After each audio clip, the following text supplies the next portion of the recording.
Hi, everybody, and happy first Friday of December 2020. We'll never see it again. So I hope you've had a good one, and I hope your coming weekend is full of peace and relaxation. I am very honored today to have Marina Gorbis, who's the executive director of the Institute for the Future, which is out of Palo Alto. I think a lot of you know about that organization. I got to meet Marina through her Workable Futures and Future of Work initiative when Dr. Perminder Jessel went over there. Marina's current research has focused all on the transformation in the world of work. And obviously, she was just telling me she's been doing tons of research. Marina has a book, The Nature of the Future, Dispatches from the Social Structured World, which really explores many of the themes that she has researched over the years that draws connection between the changes in technology, infrastructure, and organizational landscape. So Marina speaks all over the globe. Very, very honored to have you with us today, Marina, and thank you for sharing your insights on the future of work. Great. Thank you so much for inviting me, and thank you to be back with this community.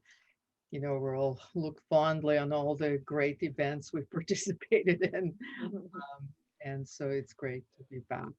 What I thought I would do today is I'm going to share with you some of the most recent research that hasn't been even published. We're actually in the process of completing report, and hopefully it will be out by the end of the year.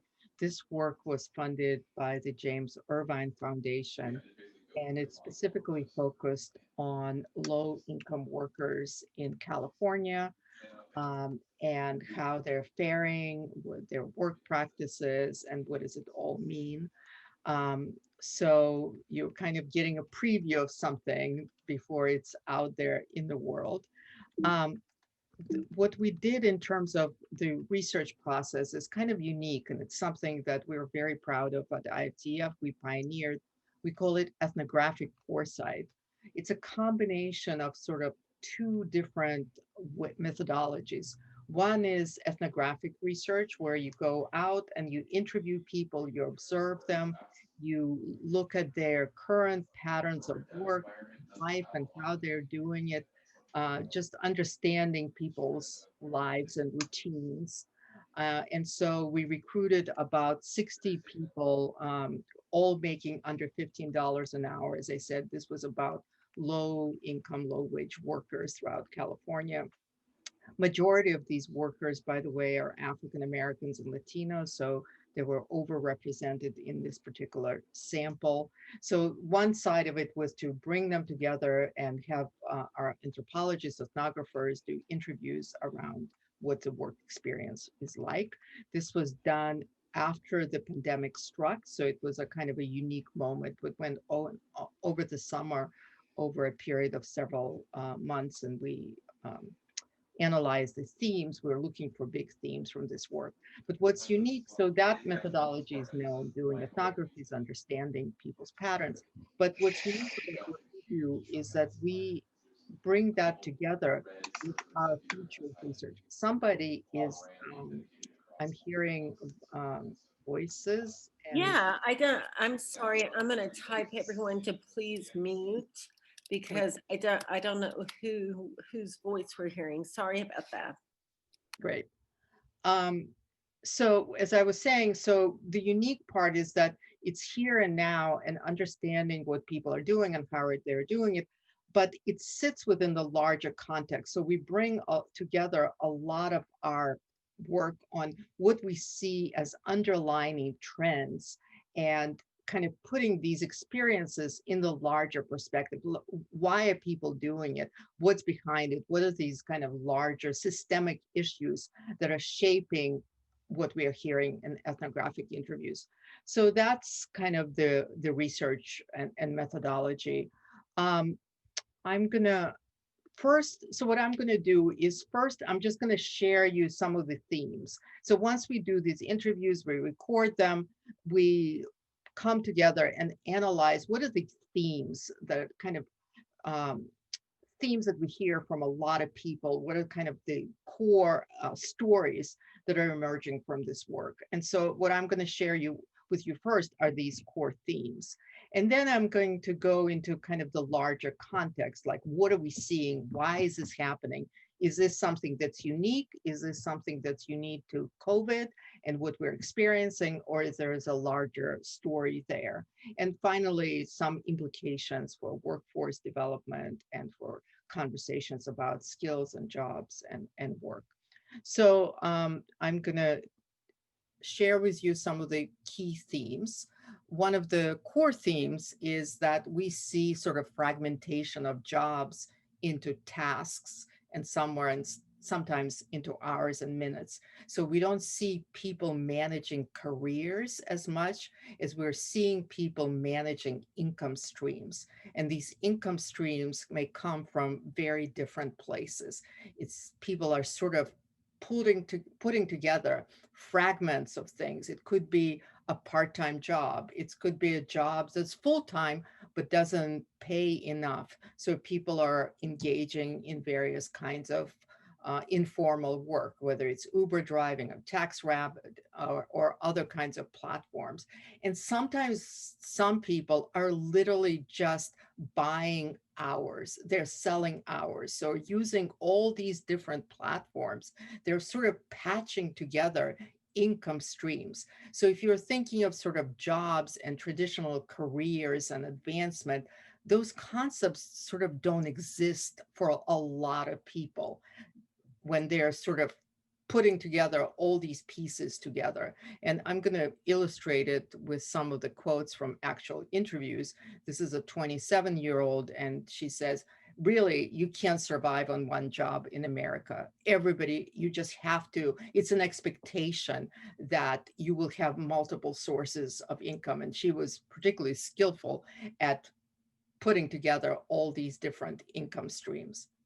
And by the way, if you have questions or comments, go ahead and use the chat, and hopefully we'll engage in the conversation. It's a fairly small group, so it would be easy for us to engage in the conversation.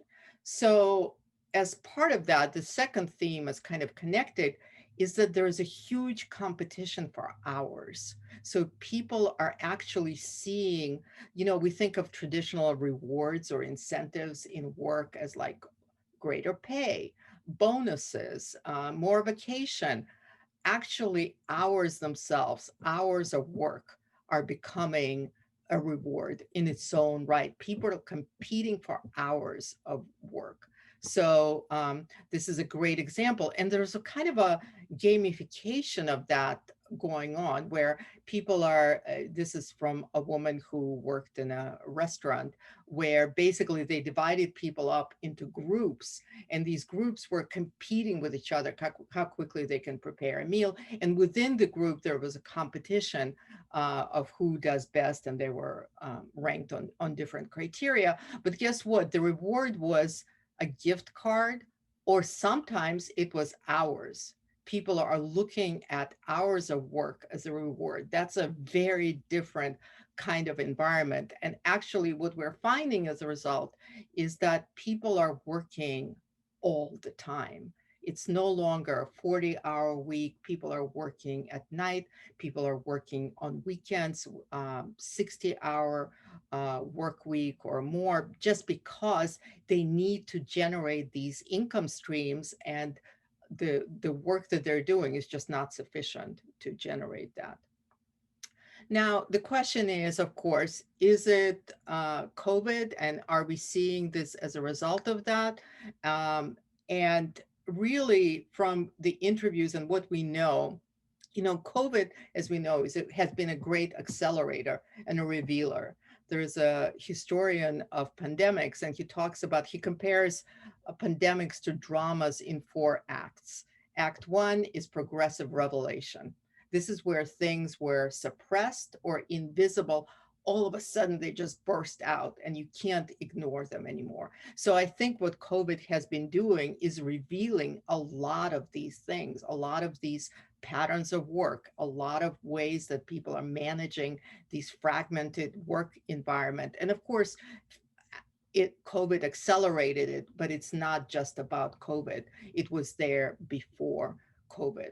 So This is one example. This is somebody who actually did work before COVID, 40 hours, but then on weekends, he was also doing other kinds of work on platform. He was doing this on TaskRabbit and other things. And interestingly enough, what he said is like, before COVID, I was working this job and I was doing this stuff on platforms on TaskRabbit, and I was doing good platform work. But now I'm taking in bad platform work. And good platform work meaning that you can set your own pay, you can decide whether to take it or not. Bad platform work is that when you take anything and anything you can grab. But the important thing is that this phenomena is not just as a result of COVID. COVID has served as an accelerator of it. So connected, I've been talking a lot about where these people getting this fragmented work and where they're selling their time and getting these hours, platforms. And we think about, probably most of people on this in this conversation, you probably have a profile on LinkedIn, right? Or something like that. None of the people we interviewed ever mentioned LinkedIn. What they're going to is Craigslist and TaskRabbit and Uber and DoorDash. And in some ways, these platforms can become kind of safety net for these people. As you lose your job, you can always go and find something on one of the platforms. You can drive for Uber. You do the barriers to entry on these platforms are very low. So pretty much anybody can do that. The other interesting, so the quote here, you can see we heard about all kinds of platforms. We never once heard about LinkedIn. So I think there is a kind of a polarization going on in terms of the kind of people who go to LinkedIn and have resumes and the people who are just using these kinds of platforms. The, the part of it that's kind of really troublesome is that, imagine if you had to look for a new job every day, right? So you wake up and you try to figure out, can I get this gig? Can I get this gig? Can I do this? And so this is somebody talking about how he's spending 2 hours a day just figuring out and sort of managing these fragments of work and sending out resumes and doing all these other things. So this is a daily experience that's obviously not paid work, but it comes as part of this kind of work pattern. The other important thing is that what we found is that a lot of people go to various kinds of social media platforms to actually get ideas about the kind of work they could be doing. So surprisingly, this lady found somebody on TikTok who was selling earrings and making earrings, and it gave her an idea. Oh, I can do that too. So particularly for creative work, people are finding all kinds of ways to monetize their creative side on these platforms. But the other side of it is, think about it, where people are getting advice and ideas about careers. It's not through traditional workforce development or sort of the kind of institutions when we think about in terms of formal institutions. They're getting it from these other people on platforms, sometimes of dubious quality information. But a lot of people talked about that, this sort of TikTok or Facebook or other places where they're getting ideas for work and the kind of work they can do. One of the most frequent terms we heard in interviews is hustle. You've got to hustle. You've got to be able in this world to survive. You've got to hustle. And people are doing it, uh, although it may be particularly stressful. And hustling is not like entrepreneurship. You think about Silicon Valley entrepreneurs, right? You have a business plan and you get funding and you get capital to invest and then you grow this company. No, hustling here is like looking at every moment of time and figuring out, how do I monetize it? Um, Time is one of the few assets that people on the low income scale have. That's one of the few things that they can sell. And so people are actively monetizing, hustling every moment of their time. And there are a lot of quotes about that. This actually is a woman who works as a social worker, but on the side, she's been selling Mary Kay. And she says, but that's hard. That's not me. You have to be you have to hustle to know how to do this. And another woman, I mentioned Chandra before, that she is an ultimate hustler. She has this hustler mentality and says, hey, I'm kind of I'm used to that. This is how I conceive of work. And I can't think of another way of being. It's like as soon as I get comfortable, I know that these things are not permanent. So I've got to be able to hustle and monetize. And what else can I do with myself? Um, you know, as many of you who've been to lots of conferences on future of work, and we always talk about, we have to have an agile workforce. We have to have people who are constantly working on themselves and improving their skills, and people are doing it. I mean, in every case, almost when we were talking to people and interviewing people, people talked about things that they're doing. It's very improvisational. It's not traditional sources, but people are using online resources. They're constantly working on themselves. They're learning from other people. They're buying books. They're hiring mentors online, influencers, another thing. But the theme of constantly working on self is very much, it's people are doing them. They're already doing it. They're not doing it through traditional sources. They're doing it in a very improvisational ways. Sometimes it doesn't make sense if you're an outsider, but this is very much a part of their lives. And there are a lot of trade-offs involved in that, because, a lot of people talk about going back to college or taking community college classes, but they have a lot of family obligations. Not surprisingly, I guess, a lot of people have care responsibilities in their homes, particularly with COVID, particularly women. A lot of people have managing chronic conditions, or their families are managing chronic conditions. So this actually adds more stress to their lives. Um, this is one of the sort of entrepreneurs or hustlers who talks about how he was laid off from his work, and he's constantly reading book. He's working on himself. He hired this mentor online, somebody he admires, and he's developing business plans. As I said, some of it, when you're an outsider, you just kind of go, okay, this doesn't make much sense. And how do you know this is a reliable source? But this is what people are doing. And finally, there are more themes in the report you will see, but I just picked a few. When you ask people, what can make your life better? What would you hope for the future? The focus is all on self. It's about me. Like, I need to learn to save more. I need to learn this particular skill. None of this is looking at, none of the people we interviewed looked at it and say, the system needs to change. Like, why is it that I'm making this little money? So a lot of, it's almost like one of our colleagues compared it to the obesity epidemic, where so much traditionally been the focus been on self. It's like, oh, you have to eat healthy, you have to diet, you have to exercise, you have to do all of this.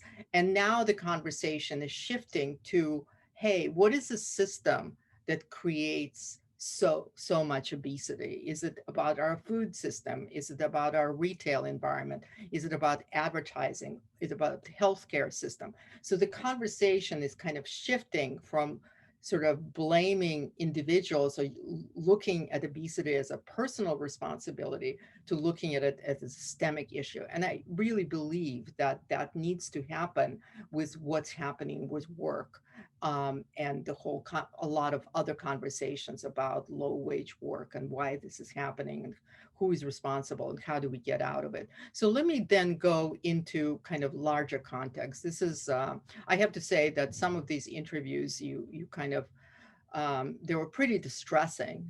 People are in pretty bad shape. People are struggling. They're stressed out.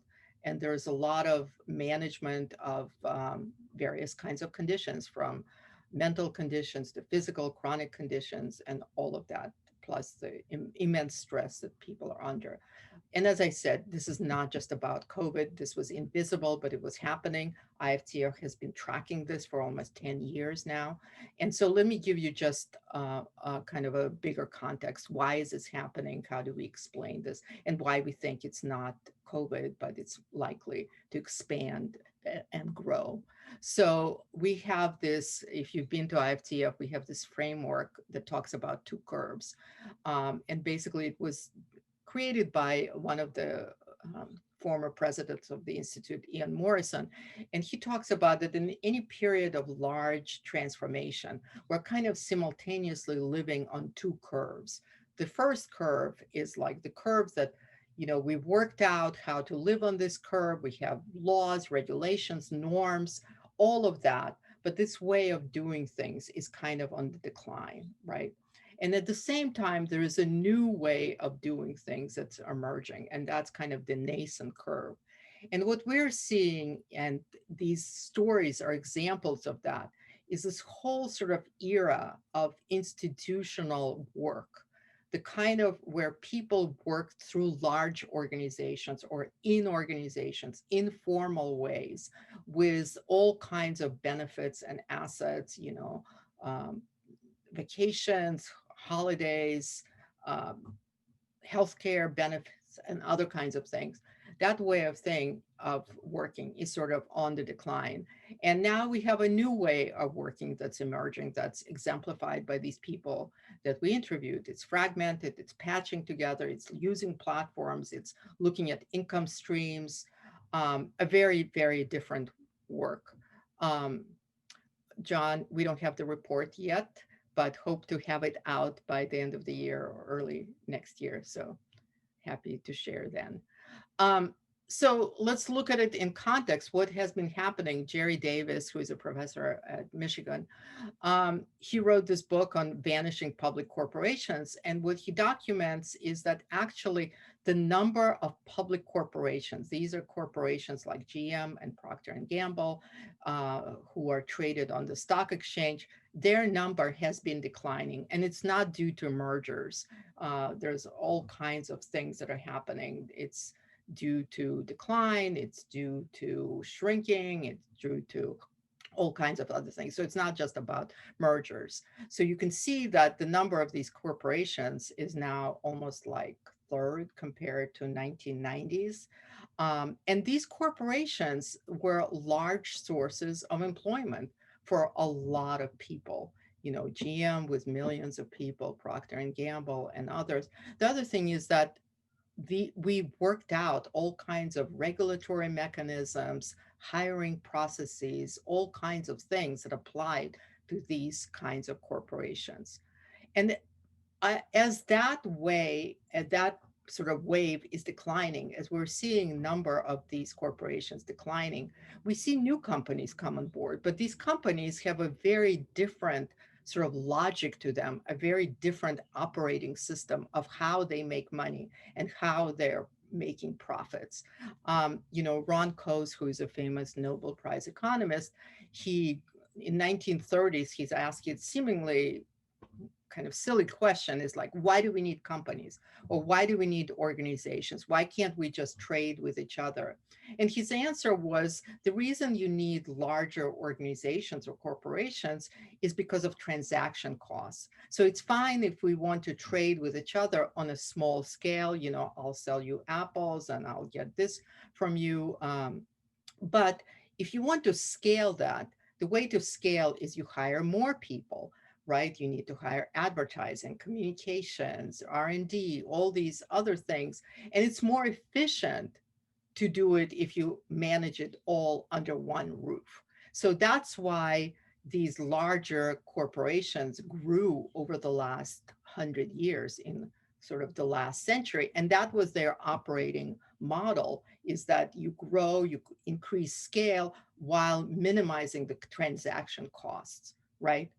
So now we have these companies that operating on a very different basis and a very different operating system for how to make profits, right? A lot of them, you can take processes that are human processes, codify them, decode them, and break them down into tasks. By the way, not all work can be done this way, but a lot of work, editorial work, can be done this way. Assistance can be done, some of it this way. So you basically create these processes, you break them up into smaller bits, and then you recruit large networks of people to fulfill these different tasks.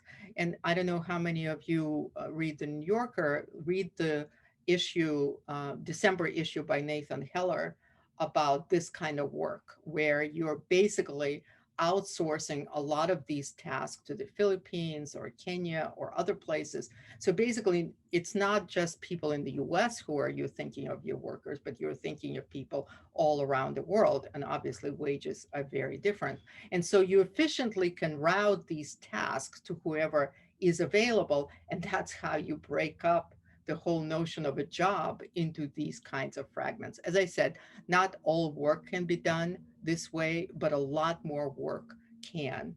Um, the comparison, best comparison to use is the transition from crafts work to manufacturing, where a lot of things were standardized and you can automate them and you can produce them very, very efficiently. Similar kinds of things are entering services in the same way. So you can codify these things, you can break them up, and you can do them more efficiently and use the labor force from all around the world. So this is kind of the operating system for work for organizations. This is what a lot of these public corporations still look like and have looked like. And all of these boxes, right? Um, there are ways of managing and collaborating and coordinating activities. There is a reason for that, right? And now we basically have these platforms where we have these software APIs and a lot of other tools that allow us to sort of break up jobs into these pieces and then efficiently connect and get people to do work on this kind of ad hoc basis. That's really the basis for Uber, TaskRabbit, you name it. Many other platforms operate like that. And so, what are the challenges? There are obvious challenges to this work. Um, it's asset poor. So if you think about work and traditional jobs, it wasn't just the pay and the wages, but in some of the older companies, people own stock. Workers own stock in those companies. That's equity. It came, some of them with retirement benefits. It came with vacations and healthcare benefits. So it was a lot of other assets came with this kind of work. And now we're seeing sort of emergence and growth of this asset poor work. It's not just the wages that people are making that are not high, but it's that they don't get any of these kind of longer term economic security that comes with these kinds of assets. There is a tremendous amount of atomization, meaning people are working by themselves. Oftentimes it's working alone or it's working at home. There's a kind of a lack of aggregating voices, like who is advocating for these people. They're not members of unions, they're not members of organizations, so they are not able to even communicate a lot of times with each other, much less advocate for themselves in this work. They haven't, there's no identity yet even created for these workers.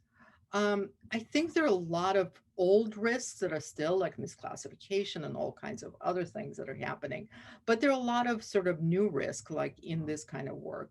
If you're working at home, possibilities of abuse, possibility of uh, sort of being monitored all the time, and who owns that data? Do you have control over this data?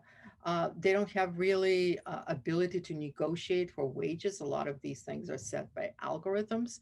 So there's a kind of a possibility of old and a lot of new risk because it's very digitally managed and controlled kind of work. Privacy, all kinds of other things.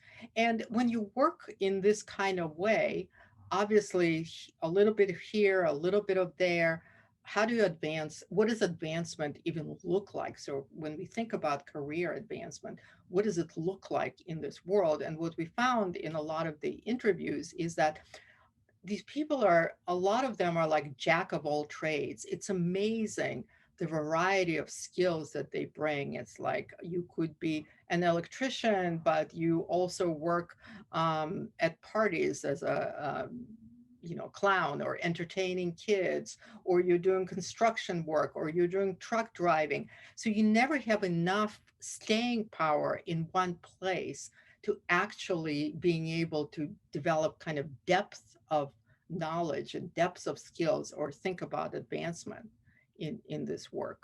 So here's the thing about it. It's the way, when you think about these two curves, it's not like all the second curve and what's happening now is sort of preordained. It really is not. We have a lot of agency in shaping this second curve. And the example I always talk about is the way we work is a product of not just technology. It's not a technology deterministic outcome that people are working in this way. It's based on kind of the social norms that exist. It's based on technologies, regulation that we haven't worked out in for this way of working, the power dynamics, who has power, do workers in this environment, how do they gain voice and power? Obviously, labor availability and skills, the set of our social safety net. It's interesting to note that the same platforms, like Uber and others, they work very, very differently in Germany. And so the outcomes are very, very different because they have to work with existing operators, and the drivers have to be licensed and belong to a union. So it's not because Uber and this technology is driving this. There are a lot of other factors that is shaping this experience for workers. And that's a good thing because we can shape this in a positive direction. I personally believe that it's not that there's something particularly bad about the platforms or particularly bad about this way of working. It's just that it's sitting in a system that has not been adjusted to this type of work. We're still kind of a mismatch between the system that was created for those large vanishing public corporations and the reality of how our people are working, and that's a gap that we need to fill, and that's kind of our duty. I just want to remind us, right now we think about manufacturing jobs as good jobs, right? And everybody's talking about how do we bring manufacturing jobs back, but there's nothing inherently great about manufacturing jobs. They used to be backbreaking work. There were a lot of abuses. They utilized child labor, long hours. We made manufacturing jobs into good jobs by negotiating, by uh, creating rules and regulations, by setting expectations, all of these things. We did this in 1950s and 1960s. We similarly need to do similar things for this new way of working. It's like we need a new compact for work that takes into account these new ways of working. So let me just get into the skills gap, because obviously you're all in workforce development and you care about skills, and I believe that education and skills are important. But as I said, this is just one piece of the larger systemic issues that we're facing. And let me just show you why. We have the most educated workforce in history. I mean, look at this. And of course, if you judge by degrees, which you can argue is this education or not, but let's assume that education is a marker of skill. Um, Remarkable, right? We have more people with degrees than ever in history, right? Compared to 1950s. Um, and then here's the other side. The output per worker, we're very efficient, has been going up again since the 70s. But the number of good jobs has been declining, right? So the good jobs here are defined as jobs that offer good wages, have benefits, have stability, predictability, all of these kinds of things. So you can see that there's a kind of a mismatch that is happening here. And we also know that the kind of jobs, if you look at those, the operating system for these managing corporations, right, and where the decline has been, what is the decline meant?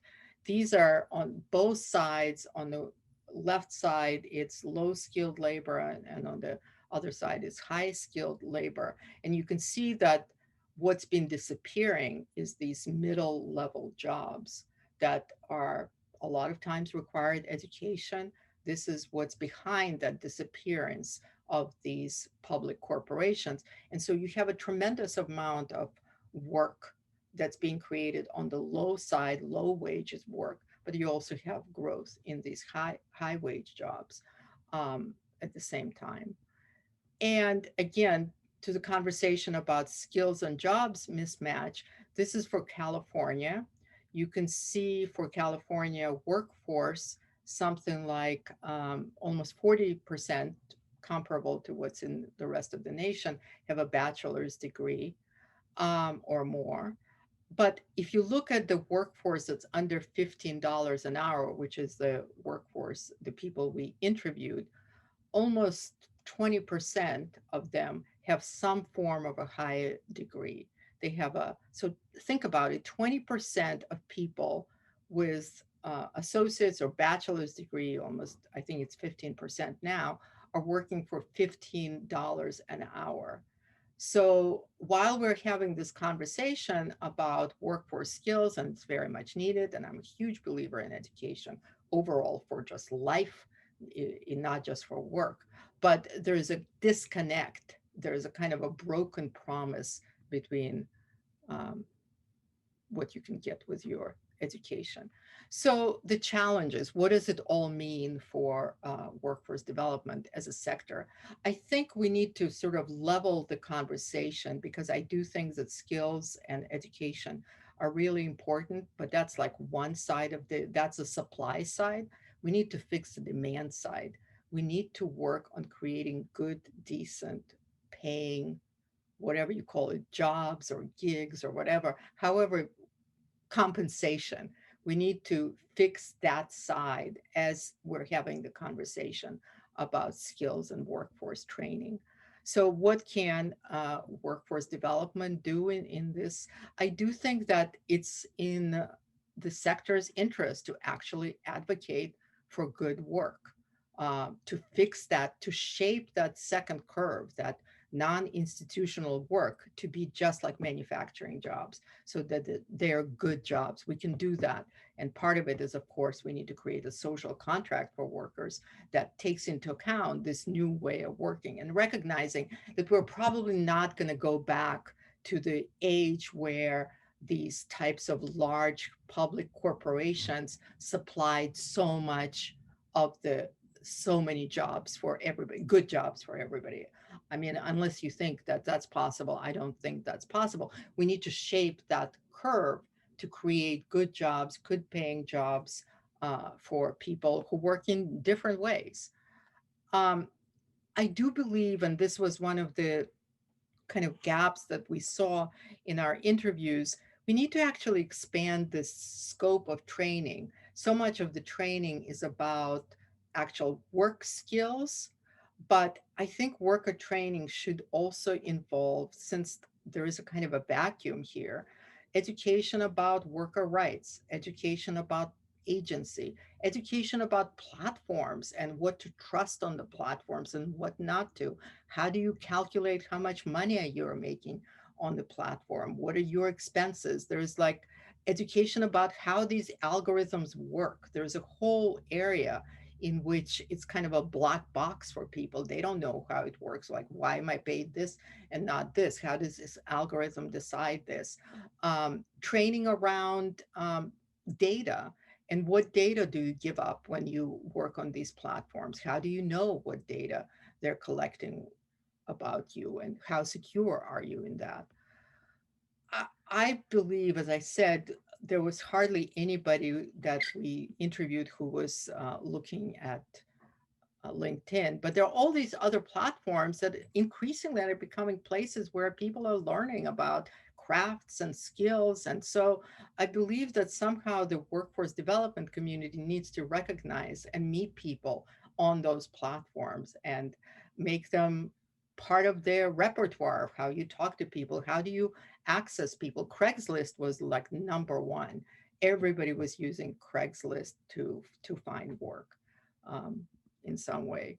And finally, I have to say that as a researcher and somebody who's been looking at data about work and all of these things, it was actually really eye-opening to hear from people directly, to hear about their experiences. So much of the work that we do does not include real voices of people, where it's kind of in-depth ethnographic work to really understand what is happening and why and what is people experiencing. So I'm very excited about this methodology that we call ethnographic foresight, that combines the two things, the here and now and the larger context of why this is happening, and explains so much of that.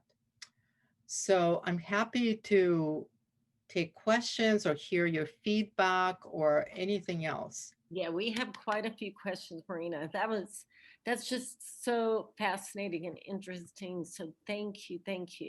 So there were a couple of people that asked something similar, and this is Rebecca Corbin. With the acceleration to the gig economy, what are the emerging trends for benefits like health insurance and retirement? And you kind of mentioned that, but what does happen with that as we Um, shift? Yeah, there isn't, there are lots of conversations. So, about portable benefits. It's early. I don't think portable benefits is necessarily the full solution, but it could be a partial solution, depends on who pays for it. In this environment, one of the things is that risks are outsourced to people, to individuals, and also a lot of costs are outsourced to individuals. So, think about if you are an Uber driver, your own car, some platforms, your own tools. So all of these things, there are a lot of costs associated with even working at home. You're basically not paying rent, or you're paying yourself for your workplace. So I think that that's the conversation that absolutely one of the key is the structure of the social safety net. Can people accrue benefits independent of what platform they work on? What does that mean? Mhm. Um, who pays for these benefits? Is it me directly? Or is it each employer contributes? Obviously, each platform contributing is a better way to go. So emerging conversation, obviously, if we have anything approximating universal health care, that would be, I mean, that's another thing when you Right. compare these workers in the US compared to Germany. Of course, Germany has public benefits that makes this so much easier to work this way. Yeah. So Kyle Albert and Jean Boudreau both kind of had a similar question. So Kyle said that the Bureau of Labor Statistics 2017 contingent workers have said there were 7% employed as independent contractors, which seems really low. And then John Boudreau said, how big is this gig worker market? Do we know? No, we don't. I would say this is one of the most contentious research questions, and I think partially because everybody measures something different. Mm-hmm. And there's not a consistency. I've seen everything from, if you combine contract work, temp work, Right. gig work, everything, you could get up to 30%, 40%. Clearly, the purpose of this kind of ethnographic work is that you identify something early on because you think it's going to impact more people. And, I believe what's going to happen so my answer is it's growing. I don't know nobody knows the exact number. Hopefully we'll learn to um, measure it in some consistent way, even if it's not the right way, to create some kind of a baseline and start measuring the same thing over time. But I believe that as with the COVID as an accelerator, a lot of companies or platforms, a lot of them will kind of move. It's not going to be the traditional jobs that will be coming back. It will be this kind of work that people will be doing. Yeah, I mean, I remember, I think it was 6 or 7 years ago, Albuquerque being the largest city in New Mexico, the largest employer uh, contract work, or the largest employer was Manpower because it was contract work, right? And they did all the recruiting for the national laboratories, et cetera. So it's a hard number. And I think what John Boudreaux said is, okay, so policymakers are fixated on jobs. So what in the world when we're counting jobs like widgets and it's all about jobs, and how will this change? Yes. We're trying, I mean, get on our side. We're trying to shift the conversation, really. Um, and because so much of the conversation has been around jobs and around certain kinds of jobs and bringing those back. And, um, the reality is that in some ways, there are a lot of positives. They're not, this is not a great way to work, right? Because of lack of benefits, lack of protections, all kinds of potential abuses and everything else. But just like with manufacturing, there's nothing inherently terrible about this way of working. It allows people who otherwise cannot participate in work and make income. It allows them to get sources of income. It allows people who have care responsibilities to do it. It allows people with disabilities to make money. There's nothing inherently bad about it. It's bad because it's sitting within a system that was not structured for it. So we're almost in the same place right now as we were with manufacturing in 1920s, and it took lots of labor unrest and other things that are unpleasant to negotiate this new kind of work conditions and create the social safety net. It's almost like it's remarkable. It's 100 years, right?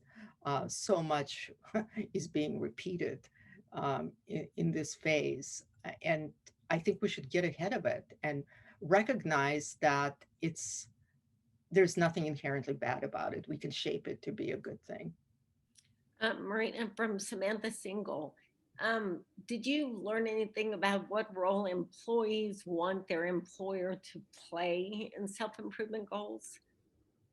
Um, we ask people a lot about what is a good job for them, or what's a good work environment for them.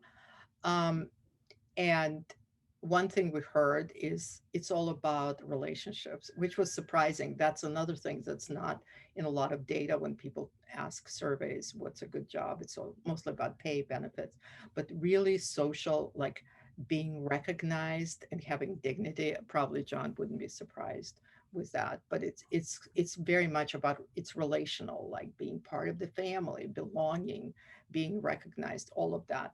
In terms of work, I, people didn't really talk about expectations from employers in terms of sort of their self improvement and upskilling and all of that. They're doing it on their own most of the time. But the one thing that we did pick up is there are huge trade-offs in that.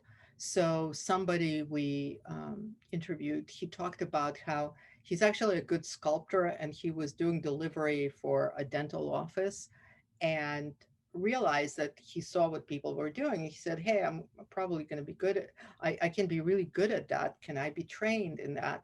And the person he was working for said, oh yeah, that you probably would be good, but that means that I would have to give you time off work to do this, and I can't afford it. So these Mhm. kind of trade-offs for time. So people are spending their own time. There's a book coming out called Overworked or Worked Over, I think. And it talks about how, we don't realize how much people are working. We're not counting. I think people are being literally worked to death. And the the the scary thing about COVID, but as I said, even before COVID, is that because there's this, people are afraid, there's such a short supply of work that people are saying, I can't complain because there is a line of 1,000 people behind me who are eager to take this job. Right. Yeah. Lovely, Dylan. So, do you have a sense of whether these workers would prefer the older system of working, which is the big companies, or do you think that they're fundamentally changing the views of these group of workers so they will have little patience for being within a larger org in the future? Yeah, we didn't ask people that. My sense was that it was kind of, um, for some people, it would be probably better to be in a large organization. But for some people, as I said, there are people who have like care responsibilities, or they have various kinds of disabilities that they're managing, or their families, or they're just not, work is not where their identity is. It's more like, oh, I really want to be an artist, or I want to be a craftsperson, or I want to have my own time and be in control. So I wouldn't say that majority of people would prefer the old way, but again, we didn't ask that question and it didn't come up. Yeah. Um, so there is a lot of sharing. And Marina, I'm going to share all of these links with you. I'm sure you most know most of them, but we've got Brian Alexander, who I know you know, and John Boudreau, and other people that are sharing different ideas and strategies. I see that. Yeah. You know, Great one, idea. I mean, this thing about overwork, I can tell you from my own kind of experience is that as you're listening to people, and I wasn't interviewing colleagues of mine, where it's like you have this sense of like you want to cry, mm, seriously, mm, because people are living in dire, dire conditions.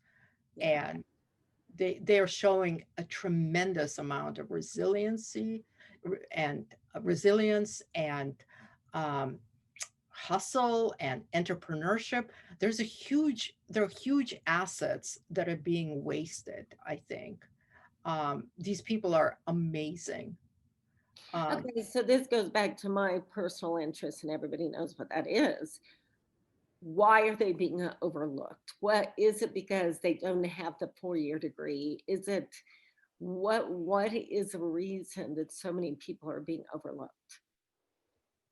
I think that a lot of this is invisible, and I think it's all of our. I really like part of this work is to make it visible, to bring it up, because who's speaking for these people? The unions have union members and they speak for them, but these people there, that's the result of atomization. They're on their own, and a lot of times they're working in their cars or in their homes or in somebody else's home. They have no means of coming together to make themselves visible. So, Marina, if there needs to be a voice for this future gig worker, and we have all these amazing leaders as part of the community for the next 6 months, is there something we as a community could do to support this research, to help advocate for more research? I mean, is there anything we can do as a group? Yeah, I would love to. There are a lot of things that can be done. One is just amplifying it and making it much more visible. I think, uh, there's such a vibrant and large community of workforce development.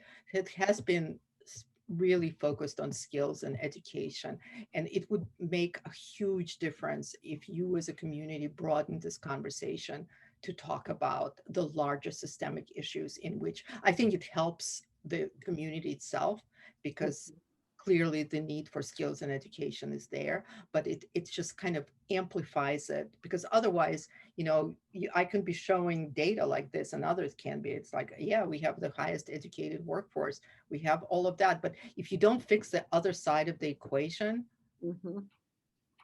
it doesn't matter. So that's part of it.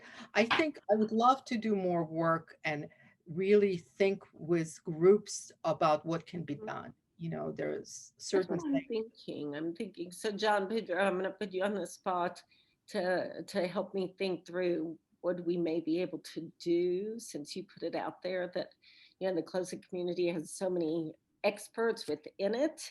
Rebecca Corbin with NACE, who has a large group of colleges across the country around entrepreneurship. I think it's fascinating that nobody mentions LinkedIn. I've always felt like that was, definitely a societal issue. One of the URLs that I still hold that I bought like 5 years ago is LinkedIn for the left out, which I think it's Oh, worth that's a lot. good. I don't know if anybody wants to buy it, I'll sell it for millions. But no, I mean, it's, where, and then John Boudreau mentions in here, so does everybody just post jobs on Craigslist and make it simple? Uh, you know, I don't think that'll happen because all of these platforms are for profit startups trying to make money and sell. But I think it's also confusing on where one should go. But Well, and there's a whole, you know, in the report, we actually kind of very lightly touch upon solutions. So I think the form of organization, the enterprise form itself can be mhm, very different. There's research that shows that, you know, co-ops, people have been doing better who've been organized into co-ops in terms of during the recession and during this post-COVID crisis, because very different set of incentives and different ways. The enterprise form that actually, you know, for better or worse, but this is where we are. And I know the Business Roundtable has been trying to shift this conversation about stakeholder capitalism and what's the purpose of the corporation. But at the end of the day, it is a mechanism for creating profits for shareholders, right? And that's just the reality of how we structured the incentives. So we need to look at the corporate form or organizational form. Like, can you organize some of these people into co-ops? Can they create, for mhm, example, you know, mhm, and there have been such cases where you can, you know, what if Uber drivers or drivers organized a co-op for local ride sharing? There are all kinds of, there's kind of a movement to of people to create these platform co-ops mhm, or other forms that are more distributive type of enterprise. And that's frankly where my mhm, interests are. What are those forms? There's purpose-driven companies or stewardship lab, which are limited profit, they limit profits and they distribute them more. So it's kind of, but unfortunately, they oftentimes don't have capital to put into those, and compared to the VC money that's going into platforms. Um, but I think that's a something that is really worth exploring. Yeah, and Marina, one of the hub leaders for one of our hubs is Ben Brown, who has the Association of Young Americans and has 45,000 members of young adults ages 18 to 30. I want to go back with him and talk to him. He's policy. He's really pushing policy around this next generation. And I want to see what they're thinking in this space. I know they're fighting, higher education debt and healthcare and some of those things, but it'd be really interesting when I speak with him on what they're doing around this new gig fluid worker economy. So it's really thought provoking. Let me see. A lot of people had questions and others had statements. Um, does anybody, I need to make sure I'm able to capture all these notes. Somebody can tell me how I do that before I lose them. I'm sure And there's a way. I see Kristen about the apprenticeship. Yeah, I Yeah, like that. I like what Kristen said on the apprenticeship. And it's what you're saying. How do you bring a group together for a voice? yeah. And in some ways, like this reminds me of old guilds, right? And in these professions or occupations, you know, I'm beginning to think about, well, what is a modern day guild would look like? Because a lot of times they provided training and apprenticeship, and you know, maybe they provide benefits, because other forms of kind of aggregating voices of workers are not there, and benefits and other things. So it's interesting to think about. But the other thing is, again, even when you think about apprenticeship, and I know that Germany and Switzerland are often um, kind of examples of that, and they do a great job. But again, it sits within a very, very different social context. You still Mhm. have public health care, you still have a lot of public investments and assets in all kinds of things, social security, all kinds of other things. So when we think about apprenticeship in the US context, it's still very different. Yeah, that's what I think. That's what we've always said is why it's so much harder for the apprenticeship model here. Okay. Okay, so I got the recording. I've got a copy and paste of all the chat. Marina, I'm going to send that to you.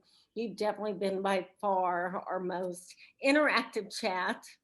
And I'm not surprised. I think your work is incredible. And we can't thank you enough for the time that you've spent with the closing community.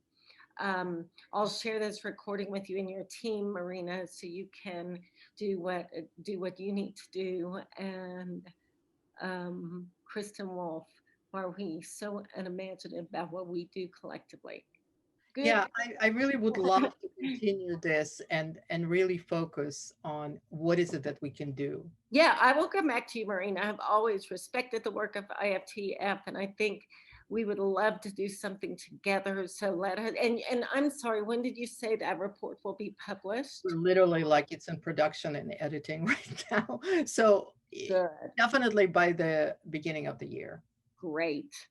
If anybody wants to be involved with this, just send me an email. Lovely, maybe you, some others have really, have some passion around this work, and we will put our thinking caps on how we could help work with Marina and the team to, I know several of us know people that are on the transition team. I'm sure you do too, Marina, and possibly getting it in the right hands after we put some work behind it. That would be Thank great. you, Esteban. Thank you for being with us, everybody, and have a very safe and good weekend. Thanks, Marina. Thank you. Thank Oh, you. wait, let me just say, I'm sorry. I wanted to say that next Thursday, we do have the Undersecretary of the Department of Ed speaking, and that is Michael Brickman. I don't have his bio at this point, but he is the Undersecretary, and he is the one that was asked to work on the order for skills-based hiring for all of the federal government. So that is next week. And shoot, my screen's not proportioned right because I changed the size. And then Dr. Angela Jackson is our final keynote next Friday. Marina, maybe you can join that. It's going to be wonderful. This is around the X Prize and the work of New Profit. And Angela's going to be speaking all about the work they're doing on the future of work at New Profit and the $6 million X Prize with the MIT Solve an X Prize. So looking forward to having Angela next Friday. So I'll be sending out reminders for that. And that is it. So Thank you thank so much. you. Thank Thank you you. Have so a much. good weekend. Thanks. Bye.